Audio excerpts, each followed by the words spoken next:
ಎಲ್ರಿಗೂ ನಮಸ್ಕಾರ. ಆಚಾರ್ ಮನೆ ಕಿಚನ್ಗೆ ಸ್ವಾಗತ. ಇವತ್ತಿನ ವಿಡಿಯೋದಲ್ಲಿ ಕಾಯಿ ಹೋಳಿಗೆ ಮಾಡೋದನ್ನ ತೋರಿಸ್ಕೊಡ್ತಾ ಇದ್ದೇನೆ. ಮೊದಲನೇ ಸಲ ಹೋಳಿಗೆನ ಟ್ರೈ ಮಾಡುವವರು ಕೂಡ ಈ ವಿಧಾನದಲ್ಲಿ ಮಾಡಿಕೊಂಡ್ರೆ ಪರ್ಫೆಕ್ಟ್ ಆಗಿ ಹೋಳಿಗೆಯನ್ನ ಮಾಡ್ಕೋಬಹುದು. ಬನ್ನಿ ಹಾಗಾದ್ರೆ ಈ ಕಾಯಿ ಹೋಳಿಗೆನ ಯಾವ ರೀತಿ ಮಾಡೋದಂತ ನೋಡ್ಕೊಂಡು ಬರೋಣ. ಮೊದಲಿಗೆ ಹೋಳಿಗೆ ಮಾಡ್ಕೊಳ್ಳೋದಕ್ಕೆ ಕಣಕನ ರೆಡಿ ಮಾಡ್ಕೋಬೇಕು. ಹಾಗಾಗಿ ನಾನಿಲ್ಲಿ 3/4 ಕಪ್ ಆಗುವಷ್ಟು ಚಿರೋಟಿ ರವೆಯನ್ನು ಸೇರಿಸ್ಕೊಳ್ತಾ ಇದ್ದೇನೆ.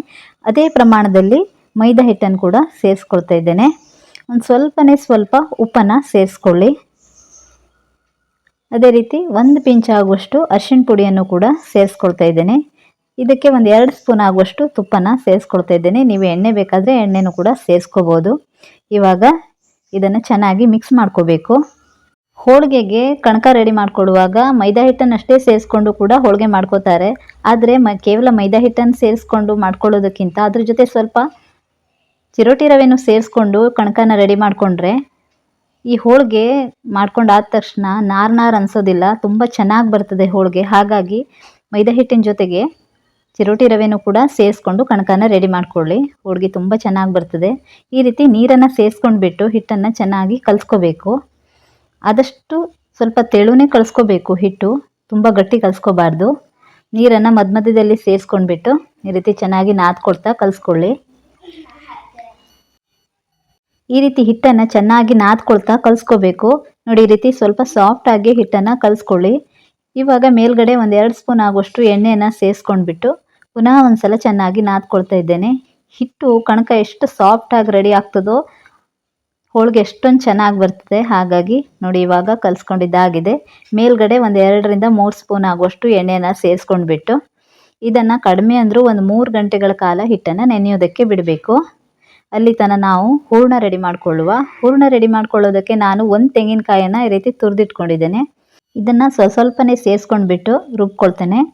ಇವಾಗ ಇದಕ್ಕೆ ಸ್ವಲ್ಪನೇ ನೀರನ್ನು ಸೇರಿಸ್ಕೊಂಡು ತುಂಬ ಸೇರಿಸ್ಕೊಳ್ಳೋದಕ್ಕೆ ಹೋಗಬೇಡಿ. ಆದಷ್ಟು ನುಣ್ಣಗೆ ರುಬ್ಕೋಬೇಕು ಇದನ್ನು. ಇವಾಗ ರುಬ್ಬಿರೋದನ್ನು ಇನ್ನೊಂದು ಪ್ಲೇಟ್ಗೆ ಸೇರಿಸ್ಕೊಳ್ತಾ ಇದ್ದೇನೆ. ಅದೇ ರೀತಿ 2ನೇ ಸಲ ರುಬ್ಬಿರೋದನ್ನು ಕೂಡ ಸೇರಿಸ್ಕೊಂಡಿದ್ದೇನೆ. ಇವಾಗ ನೋಡಿ, ಕಾಯಿ ತುರಿ ರುಬ್ಕೊಂಡಿದ್ದಾಗಿದೆ. ಇವಾಗ ಗ್ಯಾಸ್ ಮೇಲೆ ಒಂದು ಕಡಾಯಿ ಇಟ್ಕೊಂಡು ನಾವು ಯಾವ ಪ್ರಮಾಣದಲ್ಲಿ ಮೈದಾ ಹಿಟ್ಟು ಮತ್ತು ಚಿರೋಟಿ ರವೆನ ಸೇರಿಸ್ಕೊಂಡಿದ್ದೇನೋ ಅದೇ ಪ್ರಮಾಣದಲ್ಲಿ ಬೆಲ್ಲನ ಸೇರಿಸ್ಕೊಳ್ತಾ ಇದ್ದೇನೆ. ಒಂದು ಅರ್ಧ ಕಪ್ ಆಗುವಷ್ಟು ನೀರನ್ನು ಸೇರಿಸ್ಕೊಂಡ್ಬಿಟ್ಟು ಈ ಬೆಲ್ಲನ ಚೆನ್ನಾಗಿ ಕಲಿಸ್ಕೊಳ್ಬೇಕು. ಗ್ಯಾಸನ್ನು ಮಧ್ಯಮ ಉರಿಯಲ್ಲಿ ಇಟ್ಕೊಂಡ್ಬಿಟ್ಟು ಇದನ್ನು ಬೆಲ್ಲನ ಕೈ ಬಿಡ್ದೇನೆ ತಿರುಗಿಸ್ಕೊಳ್ತಾ ಇರಿ. ಈ ಹೂರಣ ಮಾಡ್ಕೊಳ್ಳೋದಕ್ಕೆ ಬೆಲ್ಲನ ಒಂದೇಳೆ ಪಾಕ ಅಂತ ಏನೂ ಮಾಡ್ಕೊಳ್ಳೋದು ಬೇಕಾಗಿಲ್ಲ. ಈ ಬೆಲ್ಲ ಚೆನ್ನಾಗಿ ಕರಗಿದ ಮೇಲೆ ಸ್ವಲ್ಪ ಅಂಟಂಟಾದರೆ ಸಾಕು. ಕೈಯಲ್ಲಿ ಚೆನ್ನಾಗಿ ಕುದ್ಮೇಲೆ ಈ ಬೆಲ್ಲನ ಕೈಯಿಂದ ಮುಟ್ಟು ನೋಡಿದವಾಗ ಸ್ವಲ್ಪ ಕೈಗೆ ಅಂಟಂಟಾದವಾಗ ನಾವೇನು ಮಿಕ್ಸಿಲಿ ರುಬ್ಕೊಂಡಿದ್ವಲ್ಲ ತೆಂಗಿನಕಾಯಿ ತುರಿ, ಅದನ್ನು ಈ ಬೆಲ್ಲಕ್ಕೆ ಸೇರಿಸ್ಕೊಂಡ್ಬಿಟ್ಟು ಚೆನ್ನಾಗಿ ಕೈ ಬಿಡ್ದೇನೆ ಮಿಕ್ಸ್ ಮಾಡ್ಕೊಳ್ತಾ ಇರಬೇಕು. ಗ್ಯಾಸನ್ನು ಮಧ್ಯಮ ಉರಿಯಲ್ಲಿ ಇಟ್ಕೊಂಡು ಮಿಕ್ಸ್ ಮಾಡ್ಕೊಳ್ಳಿ. ಈ ರೀತಿ ಚೆನ್ನಾಗಿ ಮಿಕ್ಸ್ ಮಾಡ್ಕೊಂಡಾದಮೇಲೆ ನಾನಿಲ್ಲಿ ಇದಕ್ಕೆ ಸ್ವಲ್ಪ ಬಾದಾಮಿ ಹಾಗೂ ಗೋಡಂಬಿಯನ್ನು ಪೌಡ್ರ್ ಮಾಡಿಬಿಟ್ಟು ಸೇರಿಸ್ಕೊಳ್ತಾ ಇದ್ದೇನೆ. ಇದನ್ನು ಸೇರಿಸ್ಕೊಳ್ಳಿ, ಒಳ್ಳೆ ರುಚಿ ಕೊಡ್ತದೆ ಹೋಳಿಗೆಗೆ. ಸ್ವಲ್ಪ ಏಲಕ್ಕಿ ಪುಡಿನೂ ಕೂಡ ಸೇರಿಸ್ಕೊಳ್ತಾ ಇದ್ದೇನೆ. ನೀವು ಗೋಡಂಬಿ ಮತ್ತು ಬಾದಾಮಿ ಪೌಡ್ರನ್ನು ಮನೇಲಿದ್ದರೆ ಪೌಡ್ರ್ ಮಾಡಿಬಿಟ್ಟು ಸೇರಿಸ್ಕೊಳ್ಳಿ. ಇಲ್ಲ ಅಂತಂದರೆ ರೆಡಿಮೇಡ್ ಪೌಡ್ರನ್ನು ಕೂಡ ಸೇರಿಸ್ಕೋಬೋದು. ಇವಾಗ ಕೈ ಬಿಡ್ದೇನೆ ಸಣ್ಣ ಉರಿಯಲ್ಲಿ ಇದನ್ನು ಈ ರೀತಿ ಮಿಕ್ಸ್ ಮಾಡ್ಕೊಳ್ತಾ ಹೋಗಬೇಕು.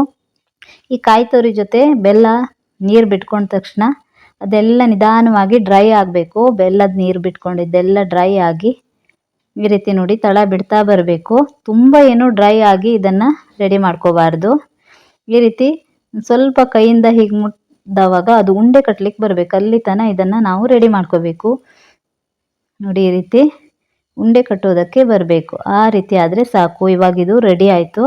ಇದು ತಣದ ಮೇಲೆ ಇನ್ನೂ ಸ್ವಲ್ಪ ಗಟ್ಟಿ ಆಗ್ತದೆ. ಹಾಗಾಗಿ ಗ್ಯಾಸ್ ಆಫ್ ಮಾಡಿಬಿಟ್ಟು ತಣಿಯೋದಕ್ಕೆ ಬಿಟ್ಟಿದ್ದೆ. ನೋಡಿ, ಇವಾಗ ಸಂಪೂರ್ಣವಾಗಿ ತಣದಿದೆ.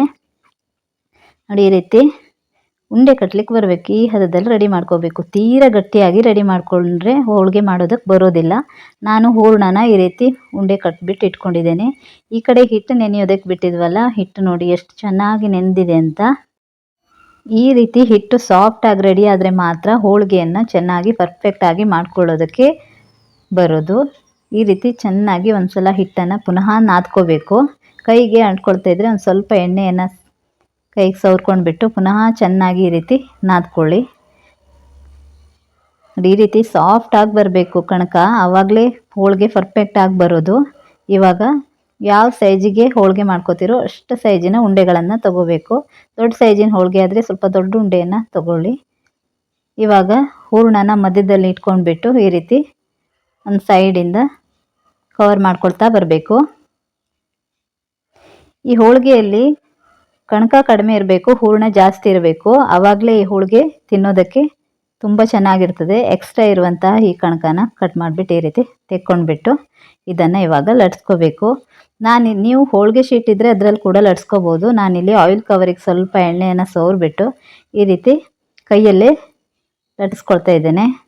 ಈ ರೀತಿ ಕೈಗೆ ಅಂಟ್ಕೊಳ್ಳೋದಿಲ್ಲ, ಏನೂ ಇಲ್ಲ. ಒಂದು ಸ್ವಲ್ಪ ಎಣ್ಣೆಯನ್ನು ಇಟ್ಕೊಂಡ್ಬಿಟ್ಟು ಕೈಗೊಂದು ಸ್ವಲ್ಪ ಎಣ್ಣೆಯನ್ನು ಸವರ್ಕೊಂಡ್ಬಿಟ್ಟು ಈ ರೀತಿ ಈಸಿಯಾಗಿ ಹೋಳಿಗೆನ ಲಟ್ಸ್ಕೋಬೋದು.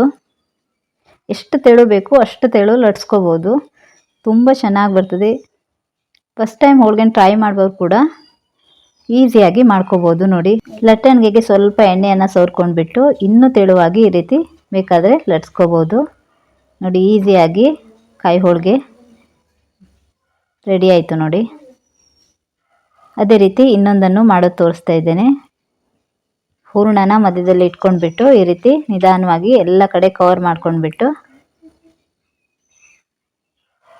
ಸುತ್ತಲೂ ಈ ರೀತಿ ಹೆಚ್ಚಿಗಿರುವಂತಹ ಹಿಟ್ಟನ್ನು ಕಟ್ ಮಾಡಿಬಿಟ್ಟು ತೆಗೆದು ಇದನ್ನು ಇನ್ನೊಂದು ರೀತಿ ಮಾಡೋದು ತೋರಿಸ್ಕೊಡ್ತಾ ಇದ್ದೇನೆ. ಆಯಿಲ್ ಕವರ್ ಮೇಲೆ ಹಿಟ್ಟನ್ನು ಇಟ್ಕೊಂಡ್ಬಿಟ್ಟು ಇನ್ನೊಂದು ಪ್ಲಾಸ್ಟಿಕ್ ಕವರಿಗೆ ಎಣ್ಣೆಯನ್ನು ಸವರ್ಬಿಟ್ಟು ಈ ರೀತಿ ನಿಧಾನವಾಗಿ ಸ್ಪ್ರೆಡ್ ಮಾಡ್ತಾ ಹೋದರೆ ಹೋಳಿಗೆನ ಈಸಿಯಾಗಿ ಎಷ್ಟು ದೊಡ್ಡ ಎಷ್ಟು ತೆಳು ಬೇಕಾದರೂ ಮಾಡ್ಕೋಬೋದು. ಇದನ್ನು ಈಸಿಯಾಗಿ ಮಕ್ಕಳು ಸಹ ಮಾಡ್ಬೋದು. ನೋಡಿ, ಕೈಗೆ ಅಂಟೋದಿಲ್ಲ, ಏನೂ ಇಲ್ಲ. ಎಷ್ಟು ತೆಳುವಾಗಿ ಎಲ್ಲ ಕಡೆ ಈವನ್ ಆಗಿ ಥಿಕ್ನೆಸ್ಸಲ್ಲಿ ಹೋಳಿಗೆಯನ್ನು ರೆಡಿ ಮಾಡ್ಕೋಬೋದು. ನೋಡಿ, ಇದು ಕೂಡ ತುಂಬ ಈಸಿಯಾಗಿ ಮಾಡ್ಕೋಬೋದಾದಂಥ ಒಂದು ವಿಧಾನ ಅನ್ಕೋಬೋದು.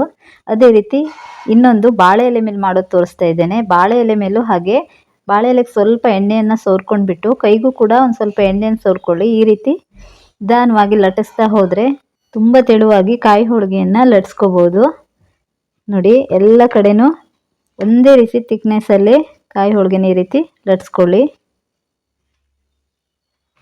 ಎಲ್ಲೂ ಒಡೆಯೋದಿಲ್ಲ, ಏನೂ ಇಲ್ಲ. ಕೈಗೆ ಸಹ ಅಂಟ್ಕೊಳ್ಳೋದಿಲ್ಲ. ಎಣ್ಣೆಯನ್ನು ಒಂದು ಚೂರು ಕೈಗೆ ಸವರ್ಕೊಂಡ್ರೆ ಈಸಿಯಾಗಿ ಹೋಳಿಗೆನ ಲಟ್ಸ್ಕೋಬೋದು.